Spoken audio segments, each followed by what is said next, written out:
Bonjour chers élèves, aujourd'hui on va essayer de travailler ensemble quelques exercices de chapitre 4, l'hérédité chez l'homme. Alors on va commencer par la première partie concernant la restitution des connaissances. Donc premier exercice, exercice 1, donc répondre en mettant une croix X, c'est-à-dire dans la case qui convient. Voici quelques propositions et on va essayer de voir est-ce que ces propositions sont justes ou bien sont fausses. Alors, la première proposition,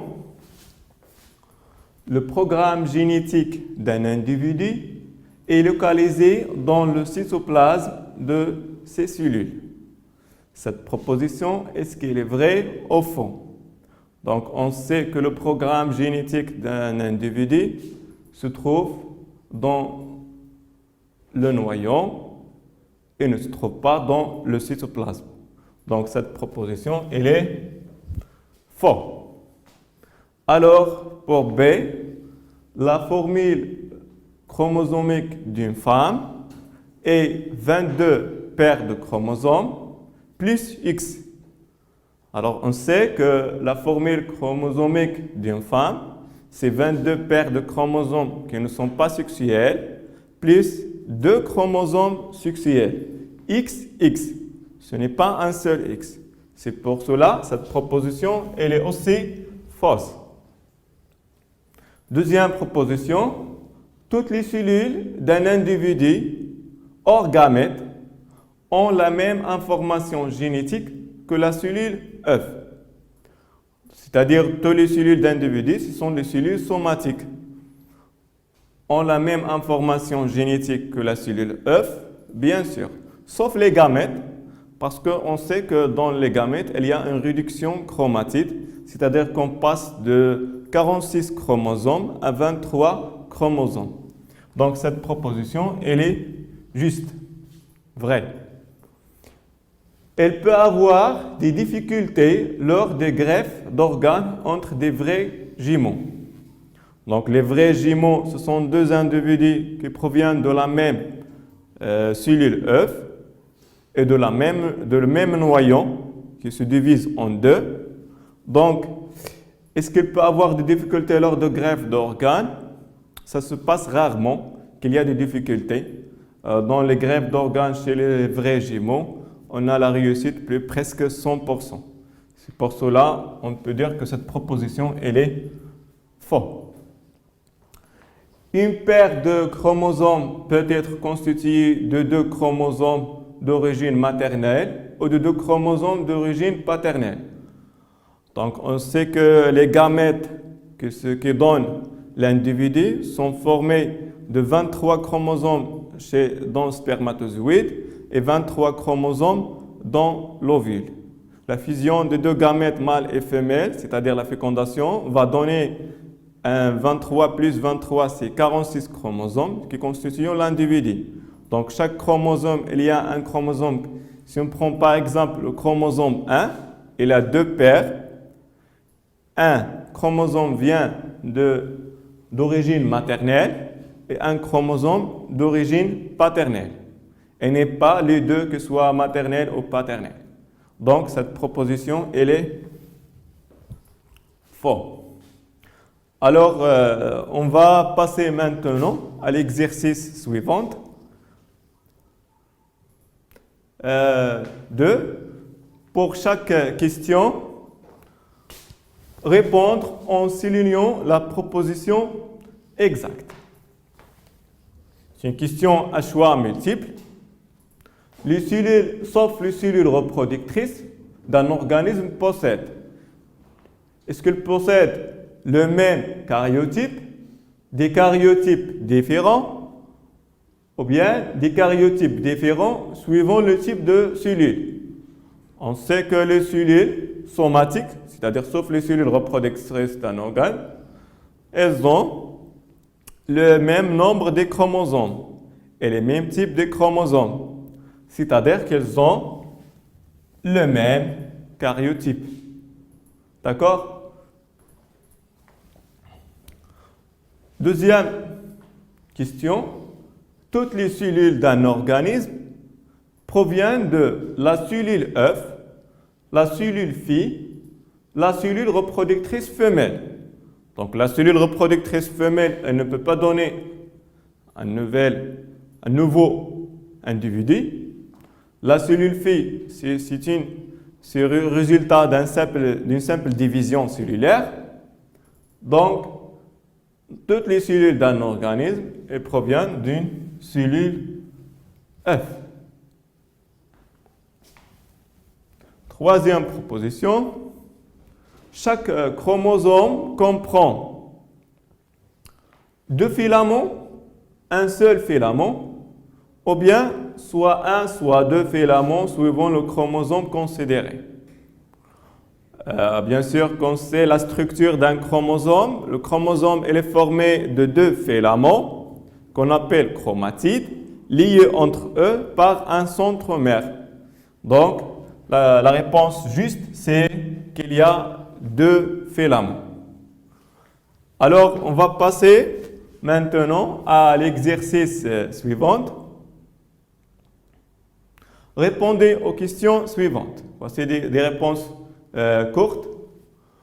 Donc, combien y a-t-il des chromosomes dans une cellule humaine? C'est une question simple. On sait que la cellule humaine comporte, bien sûr, 46 chromosomes. Quelle paire de chromosomes est responsable du sexe de l'individu? Donc, le paire de chromosomes qui est responsable, on sait qu'il y a 22 paires de chromosomes identiques. Et il y a le 23e paire de chromosomes qui est différent et qui diffère le sexe de l'individu. Donc, c'est la 23e paire de chromosomes qui diffère le sexe de l'individu. C'est quels sont les chromosomes 23 d'une femme. Chez une femme, on a le même chromosome 23, c'est-à-dire qu'on peut trouver dans le karyotype XX. Donc, c'est son XX. D. Quand les chromosomes sont-ils visibles? Donc, on sait que les chromosomes parfois sont invisibles. On ne peut pas l'observer. On peut l'observer à partir, bien sûr, à partir de l'utilisation d'un microscope lors de la division cellulaire. Lorsque se fait la division cellulaire, on peut observer les chromosomes. De quoi sont constitués les chromosomes? On a déjà répondu à cette question-là dans l'explication. Donc, les chromosomes sont formés de 2 chromatides, de 2 moitiés identiques appelées chromatides, reliées par un centromère. D'accord? Donnez 2 exemples de caractères héréditaires. Il y a des caractères, on a dit, qui sont dans le corps des caractères héréditaires et des caractères non héréditaires. Maintenant, il faut donner 2 exemples de caractères héréditaires. Il y a plusieurs exemples de caractères héréditaires, comme par exemple la couleur des cheveux, la couleur des yeux, la forme du visage, la forme du nez, de bouche, des oreilles, etc. Par contre, bronzage ou bien musculature, ce n'est pas un caractère qui est héréditaire. Alors, maintenant, on va passer à l'exercice suivant, 4. Relier à l'aide d'une flèche chaque concept à la définition qu'il convient. Donc, voilà quelques concepts qu'on avait dans le cours. Les concepts de l'hérédité chez l'homme et ce qu'on appelle l'arbre généalogique, chromosome, karyotype, clone, gène. Et voici quelques définitions. Filament contenu dans le noyau des cellules, une portion de chromosome qui commande l'expression d'un caractère héréditaire précis, etc., etc., etc. Alors, arbre généalogique. La définition qu'il convient avec arbre généalogique, est-ce que c'est un filament contenu dans le noyau? Non. Une portion de chromosome? Non. Un objet ou un organisme considéré comme identique à l'autre? Non. Une représentation graphique de la généalogie ascendante ou descendante d'un individu? Voilà, c'est correct. C'est ça la définition d'un arbre généalogique. Chromosome, c'est quoi un chromosome? Est-ce que c'est un filament contenu dans le noyau de cellules? Oui, c'est ça. C'est un filament qui est contenu dans le noyau de cellules. Karyotype, ce n'est pas une portion de chromosome, c'est un objet, organisme considéré comme identique, non. Donc, la représentation de chromosomes du noyau d'une cellule vit sous microscope ou microphotographie après ordonnancement par paire selon la taille. Voilà, c'est ça la définition de karyotype, c'est-à-dire qu'on fait organiser les chromosomes selon la taille des chromosomes. Clone, ce n'est pas un système, une portion, mais un objet ou un organisme considéré comme identique à un autre. Clone, c'est-à-dire qu'on fait photocopie. Gène, donc il reste gène, voilà, c'est une portion de chromosome qui commande l'expression d'un caractère héréditaire précis. Et voilà, on a lié les concepts avec leur définition. Maintenant, chers élèves, on va passer à l'exercice 2. Donc, voici un document réalisé à partir d'une observation microscopique. Voilà. C'est un document réalisé à partir d'observations microscopiques. On a des chromosomes. On perd 2, jusqu'à 23, 22, 23. Alors, les questions. Premièrement, nommez le document ci-dessus.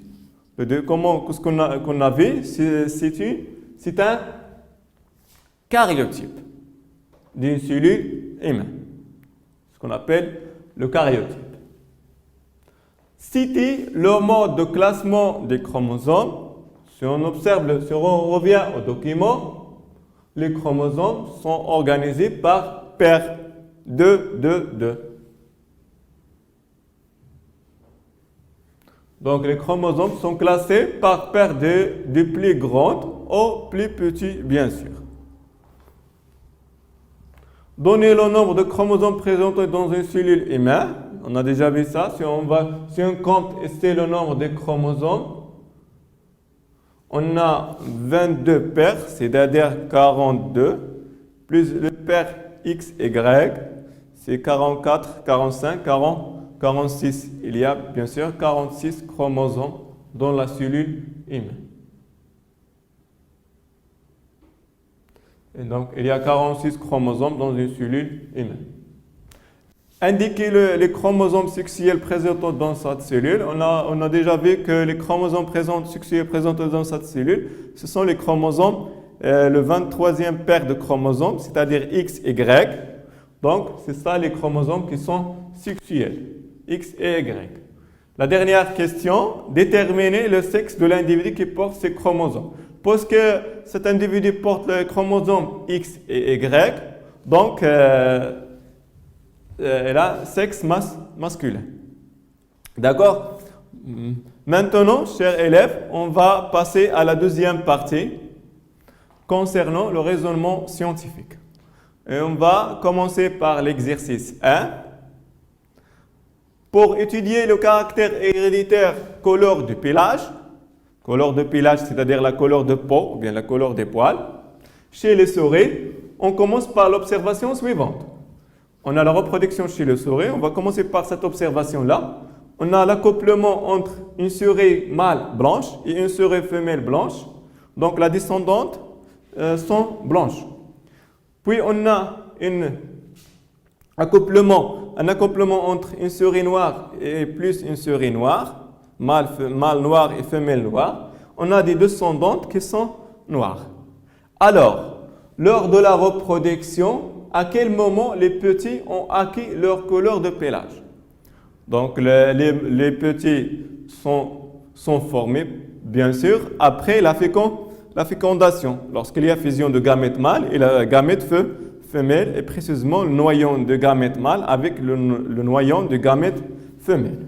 Donc, la couleur de pelage aussi, il a été formé, bien sûr, après la fécondation.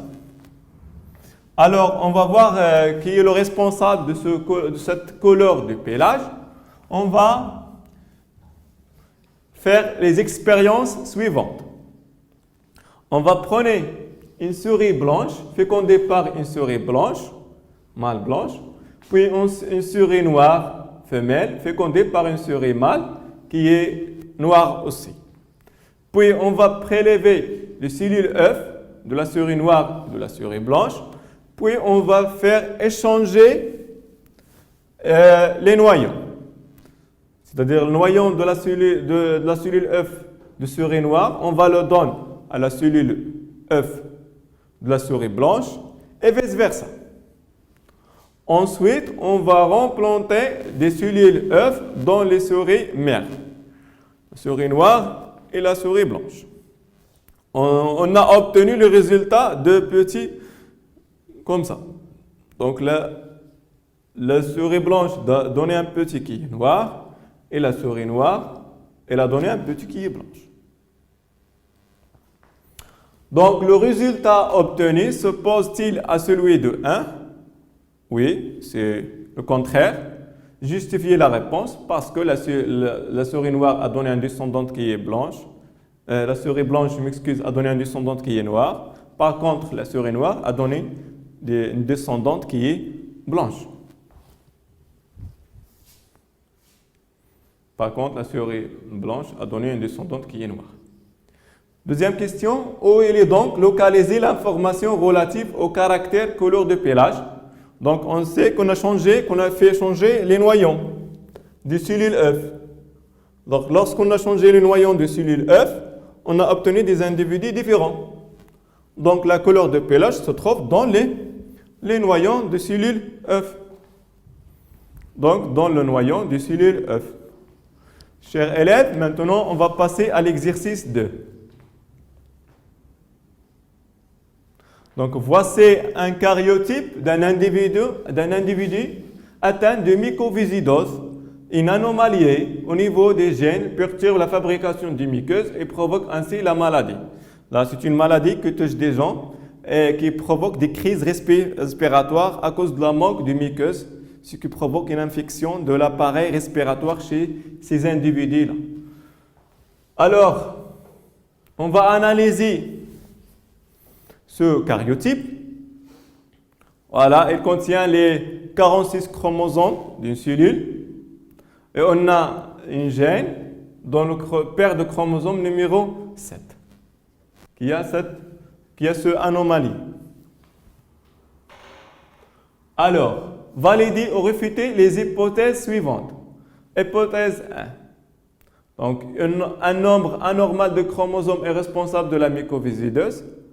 Donc, ce n'est pas un nombre anormal de chromosomes. On a juste 46 chromosomes. Si vous faites compter et c'est le nombre de chromosomes, vous trouvez qu'il n'a seulement 46 chromosomes. Donc, pas d'un nombre anormal de chromosomes. C'est-à-dire cette hypothèse, elle est réfutée. Deuxième hypothèse, les chromosomes de la paire numéro 7 sont entièrement responsables de la mycoviscidose. Non, le chromosome 7, ce n'est pas tout le chromosome qui est responsable de la mycoviscidose. C'est seulement une portion de chromosome. Aussi, cette hypothèse, elle est réfutée. Troisième hypothèse, seule une portion des chromosomes numéro 7 est impliquée dans la maladie. Voilà, c'est une hypothèse validée parce qu'on a seulement une portion de chromosome qui s'appelle gène qui est responsable de cette maladie. Donc, c'est ça. Le 1 et 2 sont réfutés. L'hypothèse 3 est validée. Expliquez pourquoi la mycoviscidose est qualifiée de maladie génétique. C'est une maladie génétique, bien sûr, parce qu'il y a une anomalie au niveau des gènes codés pour ce caractère. Donc, on dit que c'est une maladie qui est génétique parce qu'elle est liée au gène. Donc, cette portion de chromosome est appelée gène. La mycosiodose est une maladie due à une anomalie au niveau d'un gène. Donc, c'est une maladie qui est génétique. Donc, maintenant, chers élèves, on va passer à la troisième exercice. Les documents ci-dessous représentent des karyotypes de deux individus. Voilà deux individus, deux cellules d'individus. Un individu qui est sain, karyotype d'une cellule, et karyotype d'une cellule d'un humain, d'un individu atteint de syndrome de Klinefelter. C'est une maladie qui est génétique aussi, syndrome de Klinefelter. On va voir la différence entre les deux karyotypes. Alors, indiquer les ressemblances entre les deux karyotypes. Si on fait une observation sur les deux karyotypes, on voit que les deux karyotypes, ils ont 22 paires de chromosomes. Aussi, il y a les paires de chromosomes XX sur les deux karyotypes, c'est-à-dire qu'il y a 23 paires de chromosomes. Donc, les deux karyotypes, ils ont 23 paires de chromosomes et une paire de chromosomes XX, comme on a déjà dit. Déterminer le sexe de l'individu du karyotype de document 1. Si on observe le karyotype de document 1, on voit qu'il est formé de XX, pas de Y. C'est un sexe qui est féminin. Donc, sexe féminin. Indiquer ce que les individus atteints de syndrome de Klinefelter ont d'anormal dans leur karyotype. Si on revient au karyotype, voilà le document 2, ce sont les individus qui ont atteint de syndrome de Klinefelter. On observe qu'ils ont les deux paires de X et aussi Y. Il y a paire de Y. Donc, ils sont atteints il y a un autre chromosome qui s'ajoute. Elles n'ont pas 46 chromosomes, mais elles ont 47 chromosomes. Donc, c'est ça l'anomalie dans le karyotype de ces individus. Ce que ça provoque à la puberté la stérilité de ces individus. Exercice 4 maintenant. Le document ci-dessus représente une célèbre expérience de clonage d'animaux réalisée sur des bébés en 1996. Voilà une expérience de clonage, puis données Dolly. Alors, dans le schéma de l'expérience de clonage présente ci-dessous, précisez où se situe la multiplication cellulaire. Si on fait une observation, une analyse de l'expérience, on voit que la multiplication cellulaire se fait ici pour former l'embryon, c'est-à-dire que se fait dans l'étape 4, après la formation de la cellule œuf. Donc, dans l'étape 4, quand la cellule œuf se multiplie pour donner l'embryon. Trouvez dans le schéma l'origine des différents constituants de la cellule œuf qui donnera Dolly. Donc, si on fait une analyse du schéma, donc la cellule œuf qui a donné Dolly, c'est ça, c'est dans l'étape 4. Le noyau de la cellule œuf, il provient de la cellule de glande mammaire de bébé A. Par contre, cytoplasme et membrane cytoplasmique proviennent de l'ovule de bébé B. D'accord? Voilà ce qui est noté ici. Donc le noyau provient de la glande mammaire de la bébé A et le membrane cytoplasmique et le cytoplasme proviennent de l'ovule de la bébé B. Précisez laquelle des trois bébés adultes ont été clonés pour donner naissance au Dolly et justifiant. Si on fait une observation aussi sur le document, on voit que Dolly, il a quelle couleur? Il a la couleur blanche. Donc, bébé qui a la couleur blanche, c'est A. Et donc, elle est clonée à partir de A, parce que A, elle a donné noyau. Et on sait que la couleur se trouve dans le chromosome, c'est-à-dire se trouve dans le noyau. Donc, bébé, c'est un cloné de Dolly. est un cloné de bébé A.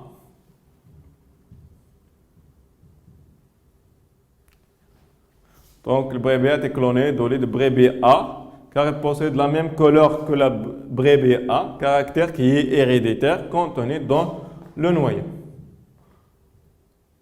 Mes chers élèves, on va passer à la dernière exercice, dans la partie de communication graphique. Exercice 1. Voilà un chimiste qui s'appelle Fox se rend compte en préparant un produit, le PTSC, que certaines personnes de son laboratoire ressentaient un saveur amer à la moindre trace de poudre, alors que lui il ne ressentait rien. Il testait les membres de sa famille et il a fait des observations sur le nombre de sa famille. Donc à partir de ces observations, on va construire l'arbre généalogique de la famille de Fox en identifiant clairement Fox et on va aussi colorer les individus sensibles au PTC, ce produit chimique. Alors pour construire l'arbre généalogique, il faut poser ce texte-là devant vous. Regardez comment on fait, chers élèves. On va poser le texte devant nous pour essayer de réaliser l'arbre généalogique. Moi, j'ai le mis en gris les phrases qui sont importantes pour faire le schéma. Donc, au contraire de moi, ma femme est sensible au PTC. On sait aussi qu'il y a ici les symboles pour créer l'arbre généalogique. Donc, homme sensible, un symbole par carreau noir. Homme non sensible, carreau blanche. Femme sensible, cercle noir. Et femme non sensible, un cercle qui est blanche. Donc, on va passer. Donc, au contraire de moi, ma femme est sensible au PTC. Donc, on va première fois faire un symbole de Fox, qui n'a pas atteint de maladie, il n'est pas sensible. Mais par contre, sa femme, elle est sensible. Voilà, sa femme, elle est noire parce qu'elle est sensible. Relié entre eux au milieu, c'est-à-dire qu'il y a un mariage de couple. Ensuite, ce qu'il a dit, Fox est sensible au PTS, alors que son frère, le frère de son femme, son frère ne l'est pas. Il y a le frère de sa femme. Pour lier les deux frères, on fait comme ça. Pas au milieu. Comme ça, c'est lié les deux frères. Puis, parmi nos deux filles, elles ont une descendante qui sont deux filles. La plus jeune est sensible. Il y a la plus jeune qui est sensible, alors que l'aînée, c'est la deuxième fille, ne sont pas le PTC. Donc, elle a deux filles, un sensible et un non sensible. C'est l'aînée, n'a pas sensible, mais la jeune fille, elle est sensible. De même que son mari, c'est le mari de l'aînée, c'est ça, elle est mariée. Donc, comme ça. Son mari et ses trois filles. Et là, elles ont trois filles qui ne sont pas sensibles, comme les deux, mari et son mari. Donc, si vous observez comme ça, il y a mari et son mari qui ne sont pas sensibles. Par contre, notre fils, ils ont aussi un autre fils, Fox, il a un autre fils, voilà, qui est sensible, tout comme sa femme et ses deux filles. Il est marié d'une femme qui est sensible et aussi, elles ont deux enfants, garçons, qui sont aussi sensibles. Et voilà, on a fait construire l'arbre généalogique de la famille de Fox, puis on va identifier Fox, et voilà Fox. C'est tout. Merci mes chers élèves, et à la prochaine fois, Inch'Allah.